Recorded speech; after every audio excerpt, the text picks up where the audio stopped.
Hello student, आज हम पढ़ेंगे चैप्टर 5 भाषा और लिपि का विकास। तो आइए देखते हैं। पहला है भाषा। भारत एक बहुभाषीय क्षेत्र है। भारत के भाषणिक सर्वेक्षण के अनुसार भारत में लगभग 180 भाषाएं और लगभग 550 बोलियां भारत के लोगों द्वारा बोली जाती हैं। इतिहासकारों के अनुसार भारत में ऑस्ट्रो एशियाई भाषा सबसे प्राचीन है, जिसे प्रायः मुंडा बोली या भाषा के रूप में जाना जाता है। इस भाषा को प्रयोग में लाने वाले लोग पूर्व में ऑस्ट्रेलिया से लेकर पश्चिम में अफ्रीका के पूर्वी तटों के समीप मेडागास्कर तक विस्तृत हैं। यद्यपि दक्षिण पूर्व एशिया में इस भाषा को बोलने वालों की संख्या बहुत ज़्यादा है।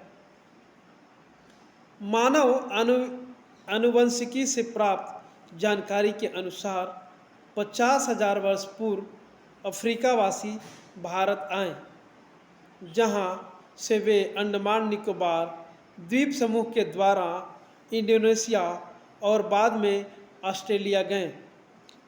तब तक भाषा अस्तित्व में आ चुकी थी। भारत में बोली जाने वाली भाषाओं का महत्वपूर्ण समूह ऑस्ट्रो एशियाटिक, तिब्बत बर्मन, द्रविड़ और इंडो आर्यन है।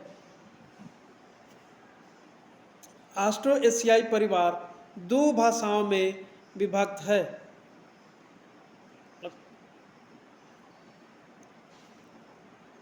मुंडा तथा मोन खमेर।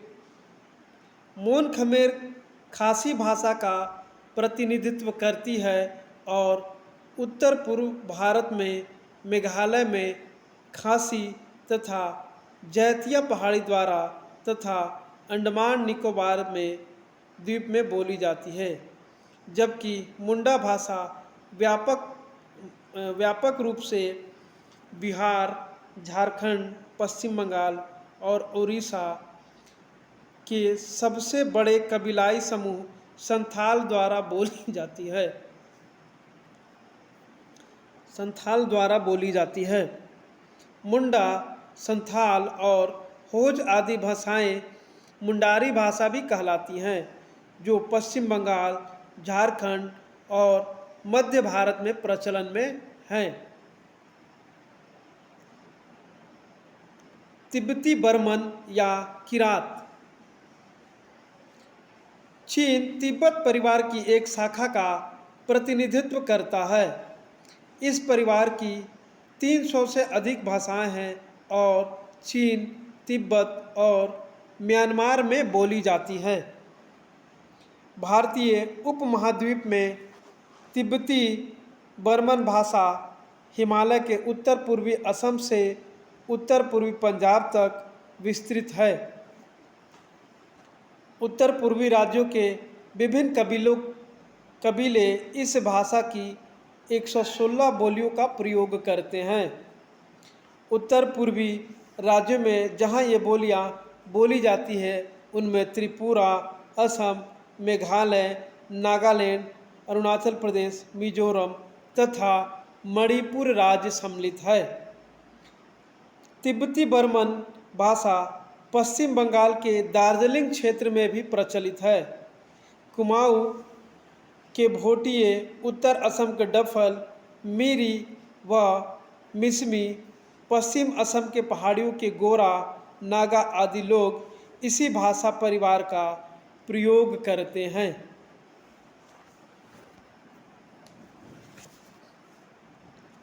मुंडा सबर पुलिंद भाषा परिवार। इस भाषा को मुंडा, कोल, निषाद आदि जातियां बोलती हैं। प्राचीन सुमेर देश दक्षिण पूर्व एशिया की भाषा में समानता रखने वाली यह भाषा वर्तमान में मध्य प्रदेश के पश्चिमी भाग, दक्षिण में गंजाम तथा विशाखापट्टनम की पहाड़ी क्षेत्रों में बोली जाती हैं। तिब्बत चीन या किरात परिवार। तिब्बत चीनी या किरात परिवार मूल रूप से तिब्बत चीनी या किरात भाषाएं तिब्बत, चीन व म्यांमार में बोली जाती थीं।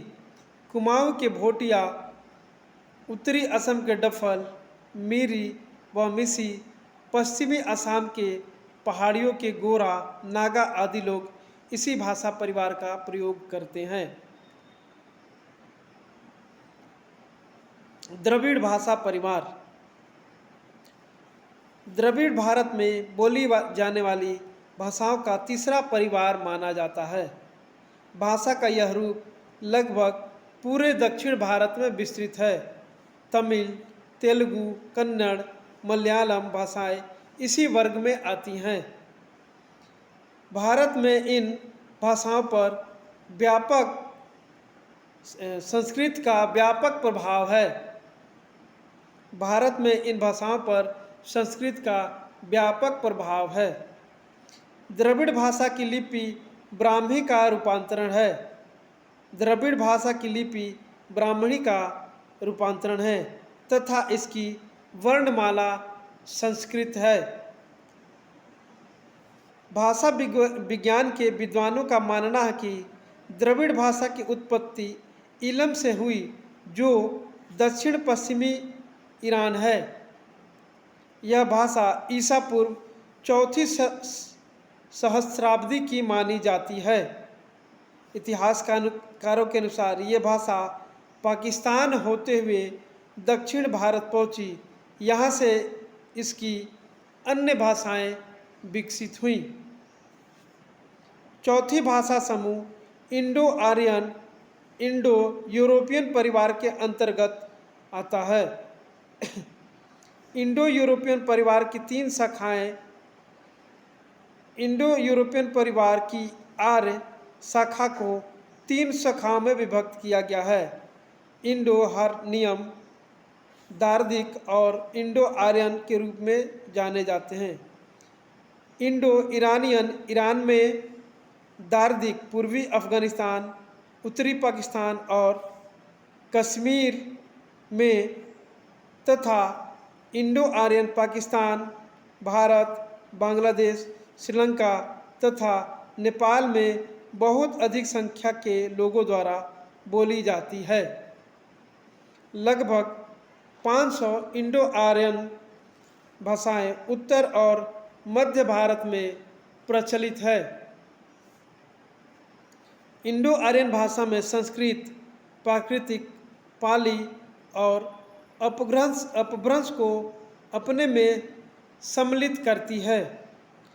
प्राकृत और प्राचीन संस्कृत की विकास यात्रा मध्ययुगीन काल में चलती रही और 600 ईस्वी तक इसके कई अपभ्रंश प्राप्त हुए। बंगाल, हिंदी, असमी, पहाड़ी बोलियां, पंजाबी, गुजराती, मराठी तथा कश्मीरी जैसी भाषाएं मध्यकाल में अपभ्रंश से विकसित हुई हैं। कतिपय विद्वान उर्दू तथा सिंधु को भी आर्य भाषा में रखते हैं। नेपाली और कश्मीरी का मूल रूप दार्दिक है, परंतु बाद में यह संस्कृत और प्राकृतिक से प्रभावित हुआ। यद्यपि मुंडा और द्रविड़ भाषा के शब्द काफ़ी संख्या में ऋग्वेद में पाए जाते हैं, कालांतर में इंडो आर्यन भाषा बोलने वाले लोगों की सामाजिक आर्थिक प्रभुत्व के अनेक कबीलाई भाषाओं का अस्तित्व समाप्त कर दिया।